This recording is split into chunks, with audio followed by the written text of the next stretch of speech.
प्रिय व्यूअर्स, नमस्कार। मैं इकोनॉमिक्स लेक्चरर मुकेश कुमार आर्य आपका हार्दिक स्वागत और अभिनंदन करता हूं हमारा यूट्यूब चैनल अपना इकोनॉमिक्स क्लासेस में। जैसा कि आप जानते हैं कि व्यष्टि अर्थशास्त्र की यूनिट 4 पूर्ण प्रतिस्पर्धा के अंतर्गत फर्म के व्यवहार के सिद्धांत यूनिट लगातार चल रहा है। इसका कई वीडियो पहले अपलोड किया जा चुका है, जिसका टॉपिक इस तरीके से है: उत्पाद की अवधारणा, लागत की अवधारणा, पूर्ति की अवधारणा, आगम की अवधारणा और एक अंतिम टॉपिक जो बचा हुआ है वो है उत्पादक संतुलन के सिद्धांत, जहाँ पर हम लोग बात करेंगे उत्पादक संतुलन क्या है, उत्पादक संतुलन की प्राप्ति के थ्योरी दो हैं: कुल आगम तथा कुल आय विधि, कुल आगम तथा कुल लागत विधि, और दूसरा सीमांत आय एवं सीमांत लागत विधि। इसी थ्योरी के अंतर्गत एक की पॉइंट है, वो है आपका समविच्छेद बिंदु। उसके बाद हम लोग डिस्कस करेंगे कि एक फर्म अधिकतम लाभ प्राप्त करने का शर्त कौन कौन सा होता है, शट डाउन पॉइंट क्या होता है, जिसको हिंदी में हम लोग उत्पादन बंदी बिंदु के नाम से जानते हैं। तो इन तमाम बातों का डिस्कस यहाँ पर करेंगे आज के वीडियो लेक्चर में, और ये यूनिट 4 का अंतिम वीडियो लेक्चर होगा। तो हम लोग इतनी बातों का आज के वीडियो लेक्चर में हम लोग जिक्र करेंगे। शुरू करते हैं। तो सबसे पहले हम लोग टॉपिक हम लोग जो आज पढ़ेंगे वो है आपका उत्पादक का संतुलन। उत्पादक का संतुलन, जिसको हम लोग बोलते हैं प्रोड्यूसर्स इक्विलिब्रियम। Producers equilibrium.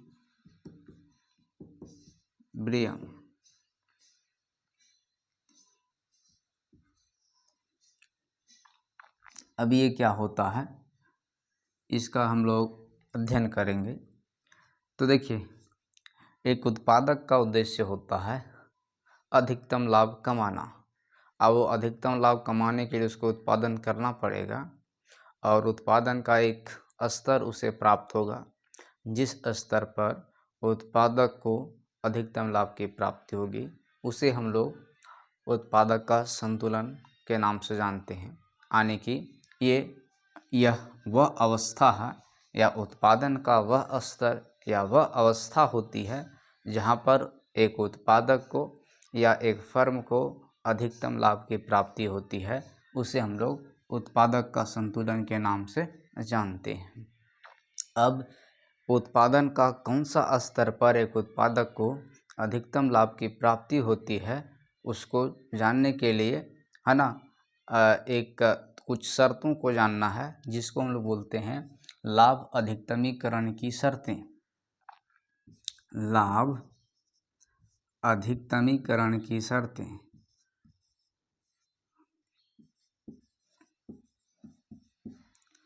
लाभ अधिकतमीकरण की शर्तें, कंडीशन फॉर प्रॉफिट मैक्सिमाइजिंग। तो ये शर्तें, यही शर्तें हम लोग को ये बताने में मदद करेगा कि उत्पादक का कौन सा स्तर पर एक उत्पादक को अधिकतम लाभ की प्राप्ति होती है। तो ये शर्तें क्या क्या हैं उसको हम लोग पहले जानते हैं। तो ये शर्त इसमें है, पहला शर्त है कि MC बराबर MR हो। ये पहला शर्त है। MC उत्पादन का वह स्तर जहाँ पर MC MR के बराबर होता है। अच्छा, दूसरा शर्त है MC ग्रेटर दैन MR हो, या इसी को हम लोग बोलते हैं MC ह्रासमान ना हो। MC ह्रासमान ना हो। ये बोलते हैं।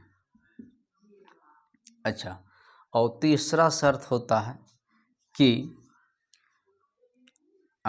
तीसरा शर्त होता है कि अल्पकाल में शॉर्ट रन में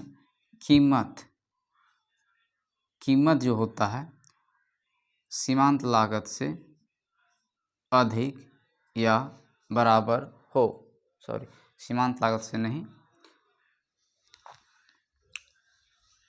एबीसी से, औसत परिवर्तनशील लागत से।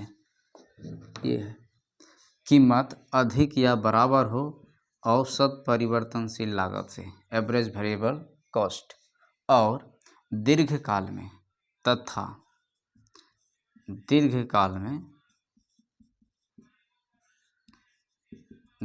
में कीमत औसत लागत से अधिक या बराबर हो। औसत लागत, या इसको हम लोग लॉन्ग रन एवरेज कॉस्ट भी कह सकते हैं, एलएसी भी कह सकते हैं। ठीक है, तो क्या आप इसको ये समझिए या फिर ये समझिए, कोई दिक्कत नहीं है। तो ये आपका लाभ अधिकतमीकरण की 3 शर्तें हैं। ये बहुत इंपॉर्टेंट है, ऑब्जेक्टिव क्वेश्चन के रूप में भी पूछा जा सकता है कि लाभ अधिकतमीकरण की शर्तें कौन है या कौन नहीं है। तो सीमांत लागत सीमांत आय के बराबर होगा, एक उत्पादन का स्तर हमें प्राप्त होगा जिस पर ये दोनों चीज़ें बराबर होगी। दूसरा, सीमांत लागत सीमांत आय से अधिक होगा, या फिर ये नहीं समझेंगे तो ये समझना पड़ेगा कि एमसी ह्रासमान नहीं होगा, एमसी घटता हुआ नहीं होगा। अच्छा, और तीसरा कंडीशन है कि अगर हम अल्पकालीन लाभ अधिकतमीकरण की शर्तें की बात करेंगे तो ये स्थिति दिखाई पड़ेगी, और दीर्घकालीन लाभ अधिकतमीकरण की शर्तें की बात करेंगे तो ये स्थिति दिखाई पड़ेगी। तो ये तो इससे हो जाएगा। अच्छा, यहीं पर एक और टेक्निकल पॉइंट जाना जाता है कि अच्छा, इनइक्वालिटी के माध्यम से आप बता सकते हैं कि P greater than equal to ABC का एक और स्थिति या इसका अपोजिट रूप क्या है। तो इसका अपोजिट रूप ये होगा, ठीक है, और इसका अपोजिट रूप क्या होगा, कीमत कम होगा औसत लागत से। अब क्या होगा, इसका अपोजिट ये हो गया और इसका अपोजिट ये हो गया, और ये इसको हम लोग उत्पादन बंदी बिंदु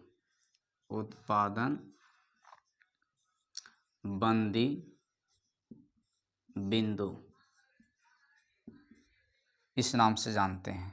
इसी को हम लोग बोलते हैं शट डाउन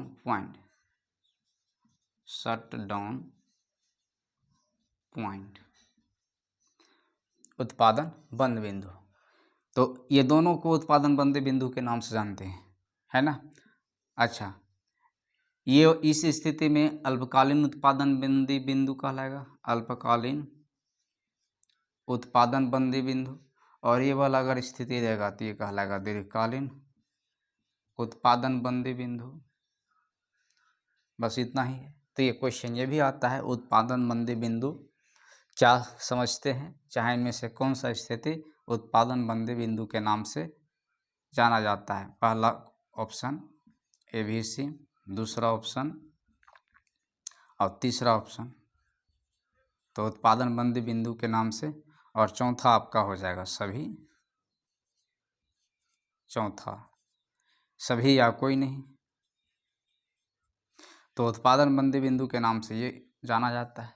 इसका मतलब होता है कि एक उत्पादक जो उत्पादन करेगा, है ना, उसका एक इकाई का जो कीमत होगा या ABC औसत परिवर्तनशील लागत जो होगा, उस उत्पादित वस्तु का जो कीमत होगा इससे कम हो जाएगा। तो क्या होगा कि उत्पादन करना नहीं चाहेगा। कोई भी उत्पादक का उद्देश्य होता है लाभ कमाना, ना कि हानि उठाना। तो ये स्थिति बताता है हानि को, ये स्थिति क्या बताता है, हानि को बताता है। इसमें भी ये वाला स्थिति दीर्घकालीन हानि को ये बताता है, ये हो गया अल्पकालीन हानि को बताता है। इसलिए हमें ये उत्पादन बंदी बिंदु के नाम से जानते हैं। अल्पकालीन उत्पादन बंदी बिंदु, ये दीर्घकालीन उत्पादन बंदी बिंदु। इतना आप लोग समझ गए होंगे।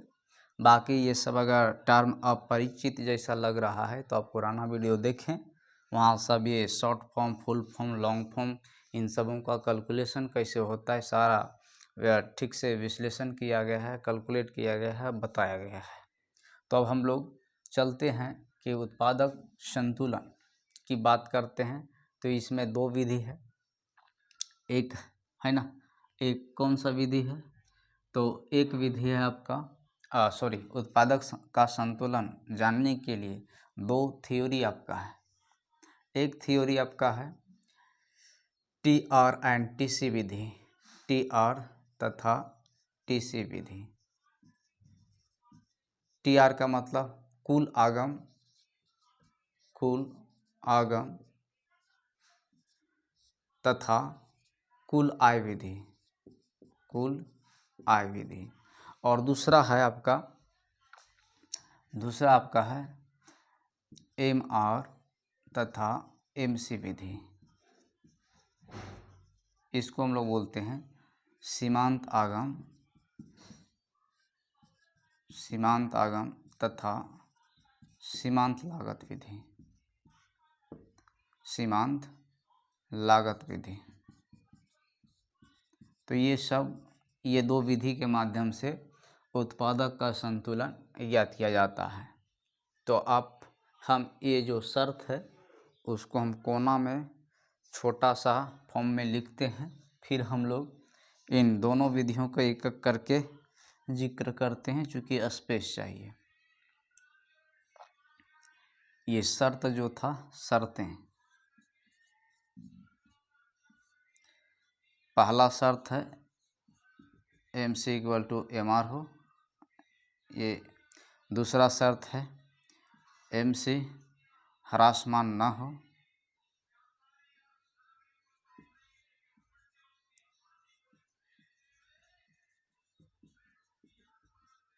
हो, और तीसरा है अल्पकाल की बात करेंगे। तो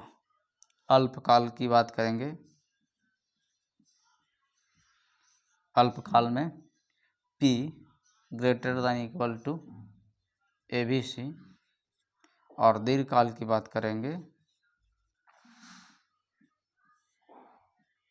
तो P > AC। ये कंडीशन है। ये अभी हमको उत्पादन का वह स्तर जहाँ पर एक उत्पादक को अधिकतम लाभ की प्राप्ति होगी, यहाँ तक पहुँचने में ये सारे कंडीशन हमें सहायता करेंगे, इसलिए इन्हें ध्यान में रखना बहुत ज़रूरी है। दूसरा बात यहाँ पर था उत्पादन बंदी बिंदु वाला, ये हो गया अल्पकालीन बंदी बिंदु, और ये हो गया आपका दीर्घकालीन बंदी बिंदु, शटडाउन पॉइंट के नाम से भी जानते हैं। तो इसके बाद हम लोग आगे बढ़ते हैं।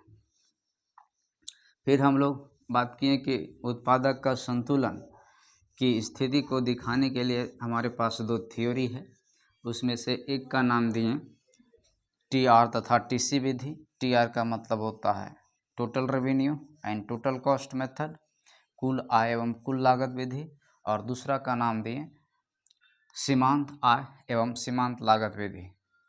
तो पहले हम इस विधि के माध्यम से जिक्र करते हैं कि उत्पादक का संतुलन कैसे प्राप्त होता है। तो हम लोग ग्राफ की सहायता से देखते हैं। अच्छा देखिएगा, हम लोग पूर्ण प्रतिस्पर्धा के अंतर्गत फर्म के व्यवहार की बात कर रहे हैं। तो पूर्ण प्रतिस्पर्धा के अंतर्गत TR कैसा होता है, TC का ग्राफ कैसा होता है, ये सब आप पहले के वीडियो में सीख चुके हैं। तो हम डायरेक्ट उसका ग्राफ कैसा होता है उसकी बात करते हैं। तो हम एक तो ग्राफ बना लिए। अब ग्राफ में जो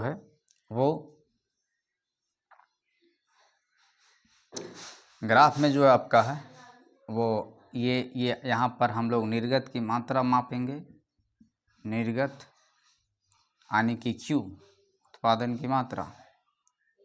और यहाँ पर मापेंगे हम लोग क्या क्या मापेंगे, तो यहाँ पर हम लोग मापेंगे कीमत मापेंगे, उसके बाद आय मापेंगे, हाँ, कीमत मापेंगे, आय मापेंगे, लागत मापेंगे, ये सब माप, यहाँ तीनों चीज़ मापा जाएगा। अब यहाँ पर देखिए कौन सा विधि है, तो टी आर और टी सी विधि है। तो टी आर और टी सी का ग्राफ पीसीएम के अंतर्गत, पूर्ण प्रतिस्पर्धा के अंतर्गत किस तरह का होता है, ये आप पहले से भली भांति जानते हैं। तो टी आर, आप लोग टी आर पुराना वीडियो पढ़े, टी आर का ग्राफ पूर्ण प्रतिस्पर्धा के अंतर्गत एकदम 45 डिग्री से ऊपर धनात्मक ढाल वाला होता है, यानी कि इस तरीके से। ये आपका हो गया मेरा क्या, टी आर का ग्राफ, किसके अंतर्गत, तो पूर्ण प्रतिस्पर्धा के अंतर्गत ऐसा होता है। हम इससे पहले वाला वीडियो में बताए हैं, डाटा से बताए हैं, उसको कैलकुलेट करके बताए हैं, उसका ग्राफ भी बताए हैं। तो नहीं समझ में आ रहा है तो ऐसी स्थिति में उसको देखें पहले। ऐसे होता है पूर्ण प्रतिस्पर्धा के अंतर्गत टी आर का ग्राफ। उसके बाद टी सी यानी कुल लागत का ग्राफ किस तरीके से होता है, तो कुल लागत का ग्राफ वाई अक्ष से शुरू होता है और दाहिने ऊपर की ओर वक्राकार होता है, यानी इस तरीके से टीसी का ग्राफ होता है। ये ग्राफ किस तरीके से होता है आप देखें, इसके लिए वीडियो पुराना देखें, नहीं समझ में आ रहा है तो। अब यहाँ पर देखिए, हम यहाँ पर उत्पादन का स्तर मापे हैं, निर्गत की मात्रा मापे हैं, और यहाँ दो बिंदु हमें प्राप्त हो रहा है, एक बिंदु ये है और एक बिंदु ये है। तो इस बिंदु यहाँ से जो ये जो प्राप्त हो रहा है, हाँ, और एक ये प्राप्त हो रहा है, एक ये प्राप्त हो रहा है।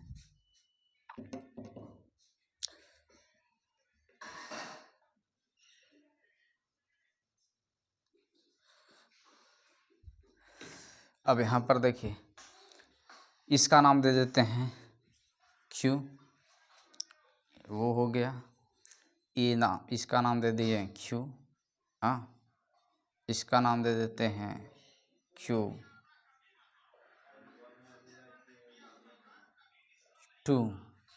ये Q हो गया, ये Q2 हो गया। और अब यहाँ पर देखिएगा, उत्पादन का Q स्तर पर आप लोगों से सवाल है कि उत्पादन का Q स्तर पर कौन अधिक है, TC अधिक है, TR अधिक है, दोनों बराबर है या क्या है। तो यहाँ पर उत्पादन का Q स्तर पर देखिएगा कि जितना TR है उतना ही TC है, जितना TR है उतना ही TC है। क्योंकि ये देखने के लिए हमें क्या करना पड़ेगा, यहाँ मिलाना पड़ेगा इसको। अब यहाँ मिलाना पड़ेगा तो इस तरीके से, तो उत्पादन का Q स्तर पर TR इतना ही है, उत्पादन का यही Q स्तर पर TC उतना ही है। तो उत्पादन के इस स्तर पर TR और TC क्या है, दोनों बराबर है। यही हाल Q2 स्तर पर है, TR और TC बराबर है, ठीक है। इसलिए इसे हम लोग उत्पादन के जिस स्तर पर TR TC के बराबर होता है उसे हम लोग सम विच्छेद बिंदु के नाम से जानते हैं, सम विच्छेद बिंदु, ब्रेक इवन पॉइंट के नाम से जानते हैं, ब्रेक इवन पॉइंट, सम विच्छेद बिंदु। उत्पादन का वह स्तर जहाँ पर कुल आय कुल लागत के बराबर होता है उसे हम लोग सम विच्छेद बिंदु के नाम से जानते हैं। तो इस ग्राफ में सम विच्छेद बिंदु कितने हैं, एक Q है और एक Q2 है, या फिर इसको भी नाम दे सकते हैं, ये बिंदु सम विच्छेद बिंदु है।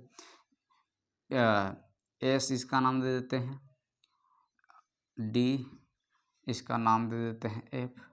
तो D और F चाहे हम कहें Q या Q2 सम विच्छेद बिंदु है। उसके बाद देखिएगा, आप लोग जानते हैं लाभ, लाभ जो किसका किसका अंतर होता है, लाभ, लाभ किसका किसका अंतर होता है। तो कुल आय, अगर हम कुल लाभ की बात करेंगे तो कुल लाभ किसका किसका अंतर होता है, तो कुल आय और कुल लागत का अंतर होता है। कुल आय और कुल लागत का क्या होता है, अंतर होता है। तो कुल आय को हम लोग TR बोल रहे हैं और कुल लागत को हम लोग TC बोल रहे हैं, और ये दोनों का जो अंतर होता है वो लाभ होता है, टोटल प्रॉफिट होता है, जिसको हम लोग टोटल प्रॉफिट TP लिख दे रहे हैं, टोटल प्रॉफिट, टोटल प्रॉफिट। अब यहाँ पर कुल लाभ जो है वो डिपेंड कर रहा है इस पर और इस पर, इसके और इसके गैप पर। तो ग्राफ में आप देखिए कि किस उत्पादन के किस स्तर पर गैप बहुत ज़्यादा है, मैक्सिमम गैप है। तो यहाँ पर हम देखते हैं ये अब मेरा जो है ये उत्पादन का यह स्तर, इसको हम लोग Q1 नाम दे देते हैं। तो इस उत्पादन के स्तर पर TR और TC का जो गैप है वो अधिकतम है, इसलिए हम लोग उत्पादक संतुलन में ये बात पहले जान चुके हैं कि उत्पादक संतुलन उत्पादन का वह स्तर होता है जहाँ पर एक उत्पादक को अधिकतम लाभ की प्राप्ति होती है। तो ये वाला इस मायने में कौन सा उत्पादन के स्तर पर ये बात दिखाई पड़ रही है, तो ये बात उत्पादन का ये जो स्तर है Q1, यहाँ पर यह बात दिखाई पड़ रही है कि उत्पादन की इस स्तर पर कुल लागत और कुल आय का गैप जो है वो ज़्यादा है, इसलिए क्या हो रहा है, यह उत्पादन का यह स्तर उस उत्पादक का संतुलन बिंदु कहलाएगा। क्या कहलाएगा, संतुलन बिंदु कहलाएगा। ठीक है। अच्छा, अब इसके बाईं ओर बात करेंगे, क्यू के उत्पादन का जो Q स्तर है उसके बाईं ओर बात करेंगे। बाईं ओर बात करेंगे तो क्या हमको दिखाई पड़ता है, ये वाला हानि वाला उत्पादन का स्तर है। क्यों हानि वाला उत्पादन का स्तर है, यहाँ पर TC अधिक है, किससे, TR से। तो जब लागत अधिक हो जाता है आय से तो वहाँ घाटा होता है, इसलिए उत्पादन के जो Q स्तर है उसके बाईं ओर वाला जो उत्पादन का स्तर है वो घाटा को बताता है। जैसे ही हम उत्पादन के इस स्तर से दाहिनी ओर जाते हैं तो दाहिनी ओर जाने पर क्या मिलता है कि आय से जो है वो लागत कम होता है, आय से लागत क्या होता है, कम होता है, आय से लागत कम होता है, और ये जो इस तरीके से कम होता है तो लाभ जो है वो बढ़ते जाता है। ठीक है। अब लाभ बढ़ते जाता है तो बढ़ते बढ़ते एक उत्पादन के स्तर पर वो मैक्सिमम होता है कि इस उत्पादन के स्तर पर लाभ इतना है, फिर इसके उत्पादन के स्तर के और दाहिनी ओर जाएंगे, Q2 की ओर जाएंगे तो क्या पता चलेगा, ये लाभ जो है या दोनों TR और TC का जो गैप है वो धीरे धीरे घटते चला गया, धीरे धीरे क्या हो रहा है, घटते चला गया।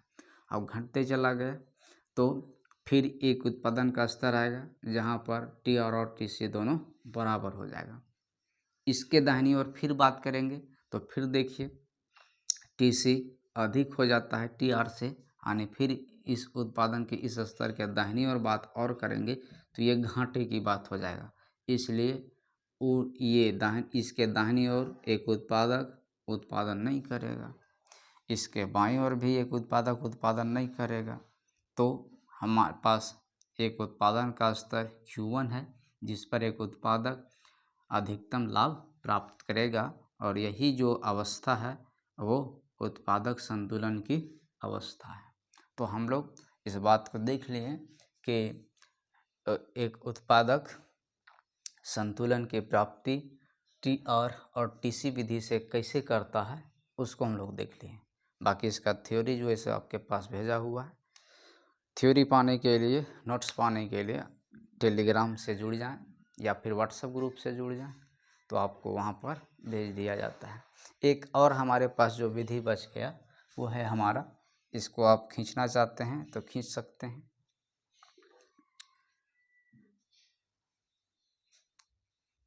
इसमें इतना चीज़ नहीं लिखेंगे बल्कि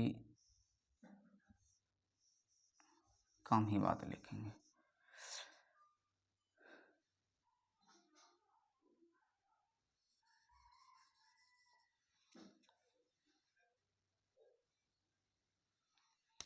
समविच्छेद बिंदुओं में क्या कौन कौन हुआ, ये हुआ और ये हुआ। चलिए अब इसको हम लोग मिटाते हैं। चूँकि ये टीआर और टीसी विधि से एक उत्पादक संतुलन कैसे प्राप्त करता है उसको हम लोग देख लिए। अच्छा, हालांकि ये इस चैप्टर में ये बात नहीं आएगा, लेकिन अगर हम बात करेंगे कि ये तो पूर्ण प्रतिस्पर्धा के अंतर्गत उत्पादक का संतुलन टीआर और टीसी विधि से कैसे किए वो था, लेकिन एक और यहाँ पर क्वेश्चन आ जाए कि अपूर्ण प्रतिस्पर्धा के अंतर्गत उत्पादक संतुलन टीआर और टीसी विधि से कैसे करेंगे, तो एक हम थोड़ा सा ही बताएंगे केवल, अगर उतना में आप समझ जाएंगे तो ठीक है, नहीं तो फिर वो कोई और टॉपिक में मेंशन किया जाएगा। उसमें फ़र्क इतना ही रहेगा कि पूर्ण प्रतिस्पर्धा के अंतर्गत टीआर 45 डिग्री से दाहिने ऊपर की ओर धनात्मक ढाल वाला था। अपूर्ण प्रतिस्पर्धा के अंतर्गत टीआर ऐसा नहीं होता है। अपूर्ण प्रतिस्पर्धा के अंतर्गत टीआर क्या होता है, तो टीआर जो होता है वो इस तरीके से होता है, टीआर इस तरीके से होता है और टीआर इस तरीके से होता है, और लागत वाला मेरा वही रहेगा टीसी। ये हो गया आपका इम्परफेक्ट कंपटीशन मार्केट के अंतर्गत टीआर और टीसी विधि से एक उत्पादक संतुलन कैसे प्राप्त करता है।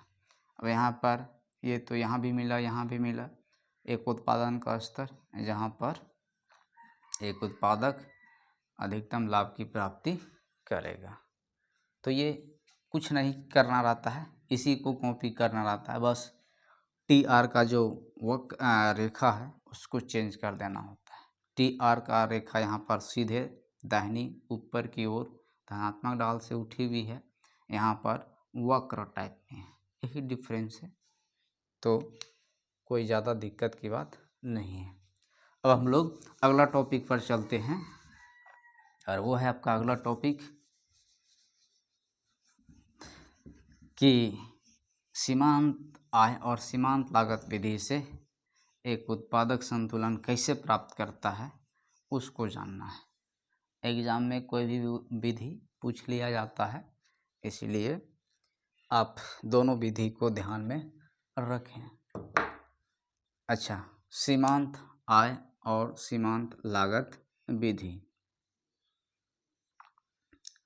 अब इस विधि से एक उत्पादक संतुलन कैसे प्राप्त करता है उसको जानना है। हाँ, तो ग्राफ बनाते हैं और पहले दो बात लिखनी पड़ेगी, क्या कि सीमांत और सीमांत लागत विधि से एक उत्पादक संतुलन, हाँ, संतुलन उस स्तर पर प्राप्त करता है जिस स्तर पर ये शर्तें लागू होती है, ये शर्तें लागू होती है। या सीमांत आय और सीमांत लागत विधि से एक उत्पादक उत्पादन के उस स्तर पर संतुलन प्राप्त करता है जहाँ पर लाभ अधिकतमीकरण की शर्तें लागू होती है। ये डेफिनेशन टाइप में हो गया। उसके बाद हम लोग ग्राफ बनाएंगे, और ग्राफ बनाएंगे उसके बाद हम इस कहानी कंप्लीट हो जाएगा। तो देखिए ध्यान से, यहाँ पर हम लोग निर्गत की मात्रा, उत्पादन की मात्रा Q मापते हैं,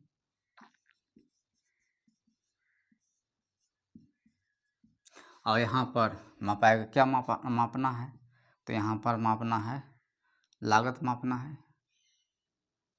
लागत, मापेंगे कीमत, मापेंगे आय, मापेंगे। कोई दिक्कत यहाँ तक नहीं। हम लोग पढ़ रहे हैं पूर्ण प्रतिस्पर्धा के अंतर्गत कौन सा विधि, उत्पादक संतुलन कौन सा विधि से, सीमांत आय और सीमांत लागत विधि से। तो फटाफट बताइए कि एमआर का रेखा पूर्ण प्रतिस्पर्धा के अंतर्गत किस तरह से होता है। ऑप्शन है वाई अक्ष के समांतर होता है, दूसरा ऑप्शन है एक्स अक्ष के समांतर होता है, और तीसरा ऑप्शन है कि धनात्मक ढाल वाला होता है, या चौथा ऑप्शन है ऋणात्मक ढाल वाला होता है। तो आपके पास आंसर आ गया होगा कि पूर्ण प्रतिस्पर्धा के अंतर्गत सीमांत आय की रेखा एक्स अक्ष के समांतर होता है और कीमत भी एक्स अक्ष के समांतर होता है।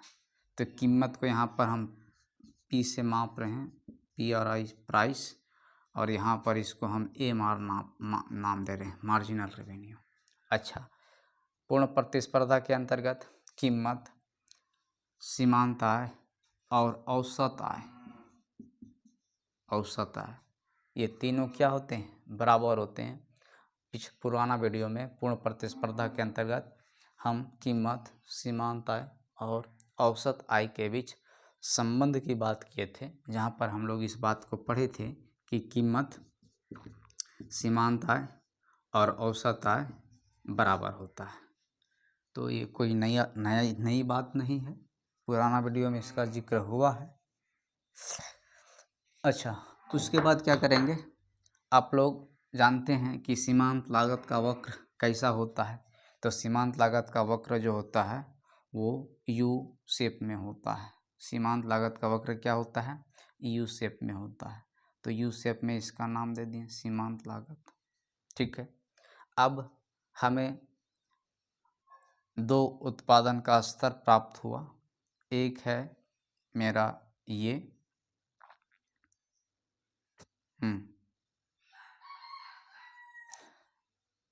उसके बाद है एक मेरा ये भी है। ठीक है, इसका नाम दे देते हैं, इसका नाम दे देते हैं ई डी, इसका नाम देते हैं ई। अच्छा, उसके बाद ये हो गया कंप्लीट। इसका नाम देते हैं Q1। क्या नाम देते हैं? Q1। उसके बाद इसका नाम दे देते हैं Q1, Q2, Q3, Q4।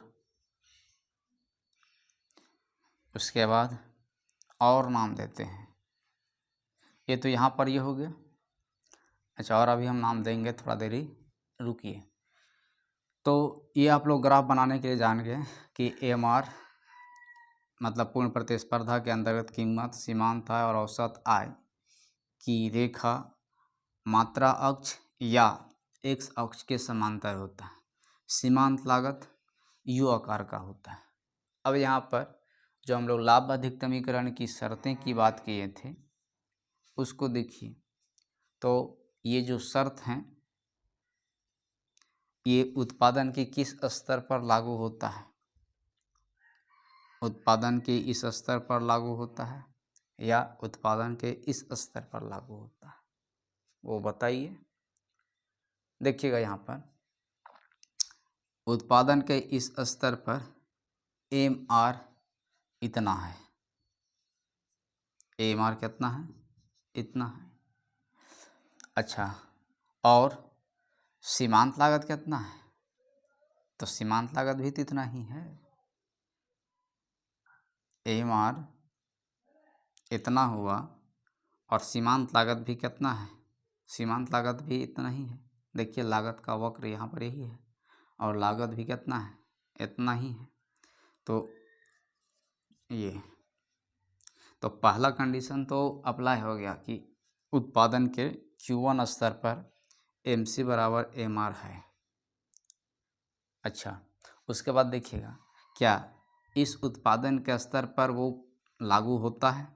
देखिएगा कि इस उत्पादन के स्तर पर, हाँ, इस Q4 उत्पादन के स्तर पर AMR इतना ही है। ये AMR है इतना ही। और सीमांत लागत कितना है? सीमांत लागत भी इतना ही है। AMR कहने का मतलब कितना? AMR Q4E और सीमांत लागत भी कितना है? Q4E। ये दोनों बराबर है तो ये दोनों बराबर ही होगा। MR बराबर MC। तो एक शर्त जो था कि सीमांत लागत सीमांत आय के बराबर होता है, तो ये वाला शर्त इस उत्पादन के स्तर पर भी लागू है और उत्पादन के इस स्तर पर भी लागू है। तो अब सवाल है कि कौन सा उत्पादन स्तर को हम उत्पादक का संतुलन बिंदु निर्धारित करें। तो ये पहला शर्त से क्लियर नहीं हो पाया। अब हमें दूसरा शर्त को अप्लाई करना होगा, तो हो सकता है कि उससे उत्पादन का असंतुलन वाला जो स्तर है वो पता चल जाए। तो देखते हैं। दूसरा शर्त है सीमांत लागत सीमांत आय से अधिक हो। इससे इस शर्त को हम लोग ये भी बोलते हैं कि सीमांत लागत ह्रासमान ना हो। तो इससे ज़्यादा अच्छा ये वाला शर्त समझने के दृष्टिकोण से ठीक है। हालांकि दोनों एक ही चीज़ है, लेकिन ये थोड़ा समझने में सहूलियत होता है। सीमांत लागत ह्रासमान ना हो। अब देखिए, सीमांत लागत ह्रासमान कहाँ नहीं है, कौन सा उत्पादन के स्तर पर सीमांत लागत ह्रासमान नहीं है?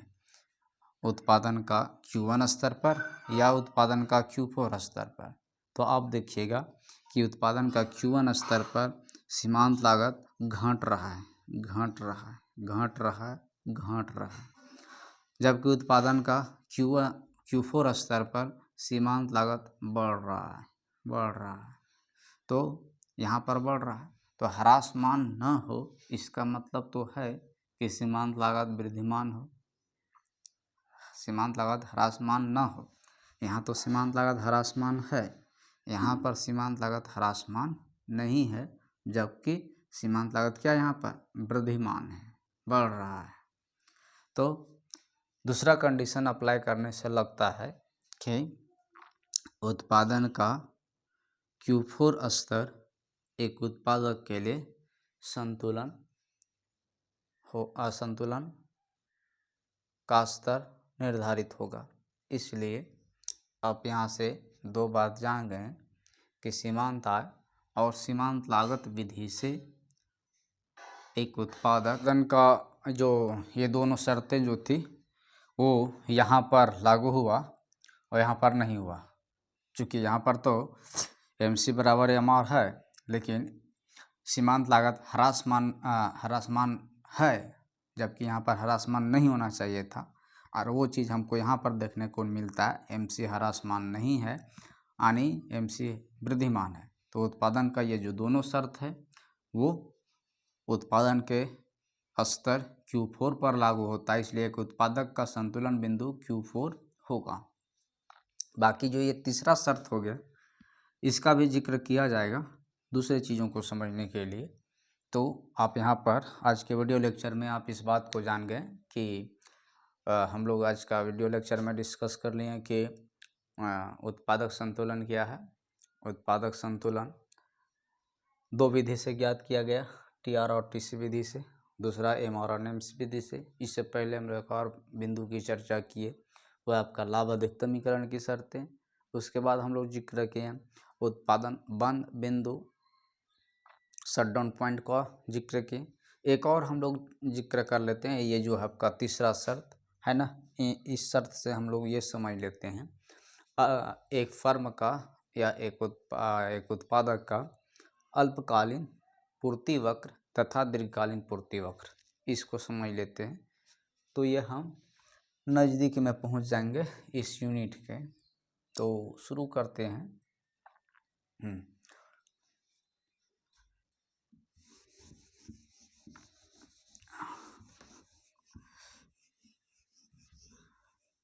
तीसरा जो कंडीशन है, तो तीसरा कंडीशन है ये अल्पकाल में कीमत औसत परिवर्तनशील लागत से अधिक या बराबर होनी चाहिए। तो ये होता है, और नहीं होगा तो इसका उल्टा क्या होगा कि कीमत सीमांत लागत औसत परिवर्तनशील लागत से कम हो।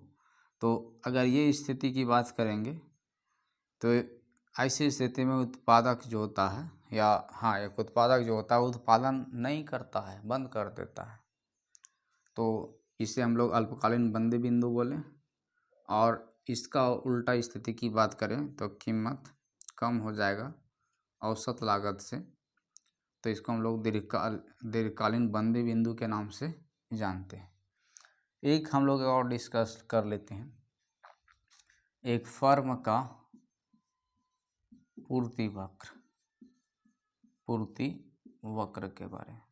एक फर्म का पूर्ति वक्र, तो ये दो तरह का था। अल्पकालीन फर्म का, एक फर्म का अल्पकालीन पूर्ति वक्र और दूसरा एक फर्म का दीर्घकालीन पूर्ति वक्र। अल्पकालीन पूर्ति वक्र में क्या करते हैं हम लोग, या फिर एक फर्म का अल्पकालीन पूर्ति वक्र क्या होता है, क्वेश्चन आता है। औसत परिवर्तनशील लागत के ऊपर वाला भाग होता है, पहले हम चित्र छापते हैं। दूसरा होता है कि औसत लागत के ऊपर वाला भाग, सीमांत लागत के ऊपर वाला भाग, और चौथा ऑप्शन सीमांत लागत वक्र का वह भाग जो एबीसी से ऊपर होता है। ये चार ऑप्शन दिया जाता है, उसमें से क्या करना रहता है, टिक करना रहता है। यहाँ पर हम उत्पादन की मात्रा माप लें, यहाँ पर हम लोग कीमत, लागत और आय, ये तीन चीज माप रहे हैं।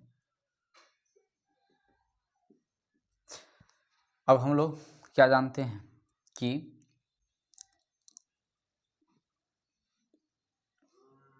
हम लोग यहाँ पर कि औसत परिवर्तनशील लागत यू शेप में होता है, ये जानते हैं हम लोग। उसके बाद एक बात और हम लोग क्या जानते हैं कि औसत लागत या अल्पकालीन औसत लागत जो होता है वो भी यू शेप में होता है।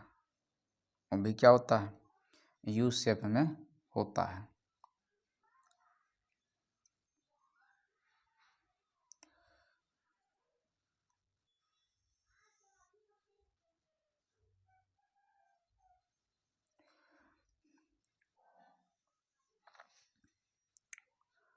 तो इसको नाम दे देते हैं एसी। और एक कौन सा, सीमांत लागत का वक्र कैसा होता है, तो यू शेप में ये भी होता है, लेकिन वो एबीसी और एसी के न्यूनतम बिंदु से होते हुए गुजरता है।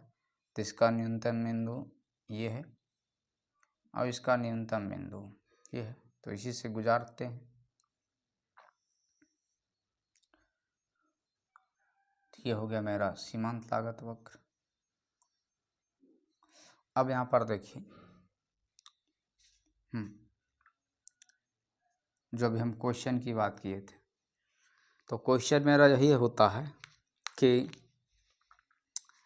एक फर्म का अल्पकालीन पूर्ति वक्र क्या होता है। ऑप्शन दिया जाता है कि सीमांत लागत का वह भाग जो एसी से ऊपर है, दूसरा ऑप्शन एबीसी से ऊपर है, तीसरा ऑप्शन किसी से नहीं, और चौथा ऑप्शन इनमें से कोई नहीं। इस तरीके से तो यहाँ पर दिखाई पड़ रहा होगा कि एक फर्म का अल्पकालीन पूर्ति वक्र जो होता है वो औसत परिवर्तनशील लागत से, एक फर्म का अल्पकालीन पूर्ति वक्र क्या होता है, तो सीमांत लागत का वह भाग जो एबीसी औसत परिवर्तनशील लागत के ऊपर वाला भाग होता है। इसको हम थोड़ा सा लाइन को बोल्ड करते हैं, ये वाला। तो यही है एक फर्म का अल्पकालीन पूर्ति वक्र। तो दिखाई पड़ रहा होगा आपको, एक फर्म का अल्पकालीन पूर्ति वक्र क्या होता है, सीमांत लागत का वह भाग जो औसत परिवर्तनशील लागत से ऊपर का हो। तो ये एक फर्म का अल्पकालीन पूर्ति वक्र हो गया।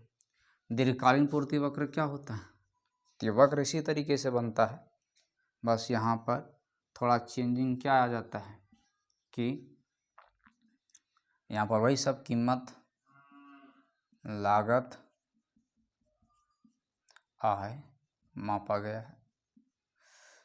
तो यहाँ पर क्या आता है, तो यहाँ पर भी होता है क्या, ये जो अल्पकालीन औसत लागत है इसको हम एस यहाँ पर नाम देते हैं, शॉर्ट रन एवरेज कॉस्ट, ये वाला यहाँ पर, और ये है आपका अल्पकालीन सीमांत लागत, शॉर्ट रन मार्जिनल कॉस्ट, ये वाला पर यहाँ पर क्या होगा, लॉन्ग रन मार्जिनल कॉस्ट हो जाएगा। छापते हैं उसी तरीके से। हाँ, तो यहाँ पर हाँ ये हो जाएगा एसी। एसी मतलब कौन वाला एसी, अल्पकालीन औसत लागत या दीर्घकालीन औसत लागत, तो दीर्घकालीन औसत लागत, इसको हम लोग दीर्घकालीन को लॉन्ग रन बोलते हैं, तो एलईएसी। और एक यहाँ पर मापेंगे यू आकार का होता है, दीर्घकालीन औसत लागत यू, अल्पकालीन सीमांत लागत भी यू आकार का होता है, और वो एलईएसी के न्यूनतम स्तर से होकर गुजरेगा। तो ये एमसी सीमांत लागत हो गया। कौन वाला सीमांत लागत, दीर्घकालीन लॉन्ग रन सीमांत लागत। अब यहाँ पर एक फर्म का दीर्घकालीन पूर्ति वक्र क्या हो गया, तो एक फर्म का जो है सो दीर्घकालीन पूर्ति वक्र क्या हो गया कि दीर्घकालीन सीमांत लागत वक्र का वह भाग जो इस वक्र से ऊपर है, दीर्घकालीन औसत लागत से ऊपर है। एक फर्म का दीर्घकालीन पूर्ति वक्र क्या होता है, तो दीर्घकालीन सीमांत लागत का वह भाग जो दीर्घकालीन औसत लागत से ऊपर हो। इसको थोड़ा सा हम बोल्ड कर देते हैं, जो है कंप्लीट हो गया। तो यही है आपका दीर्घकालीन पूर्ति वक्र, और ये मेरा हो गया अल्पकालीन पूर्ति वक्र। तो इस तरीके से कभी कभी जो है सो क्वेश्चन पूछा जाता है।